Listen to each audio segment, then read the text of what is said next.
মরণ থেকে যতই পালাবার চেষ্টা করো, মরণ থেকে পালাবার কোন জায়গা আছে নাকি বলেন?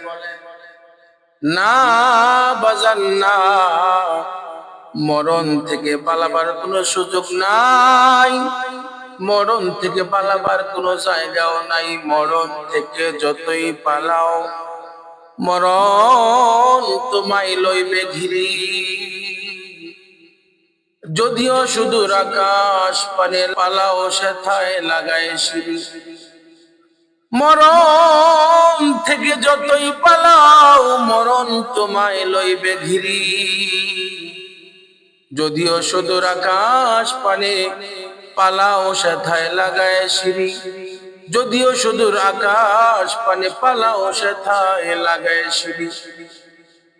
মুসলমান ভাই, আল্লাহ গোলাম, মরণ এমন এক সংবাদ, তুমি যেথায় যাইবা মরণ তোমার সাথে যাবে। মরণ থেকে পালাবার সুযোগ নাই।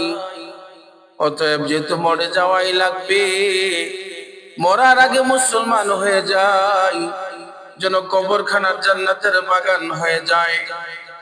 যদি মরার আগে মুসলমান হইতে পারি রে ভাই, কবরে, হাসরে, মিজানে, ফুলসিরাতে কোনো ভয় নাই।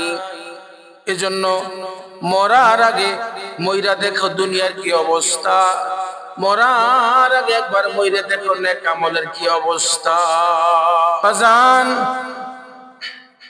মরণের ইয়াদ বেশি বেশি করতে হবে, মরণকে স্মরণ করতে হবে।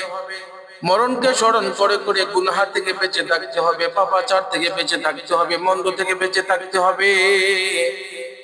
আল্লাহ তাআলার পথে ধাবিত হওয়া লাগবে, রাসূলের সুন্নাহ দিয়ে জীবন সাজাইতে হবে, ঠিক কিনা কও?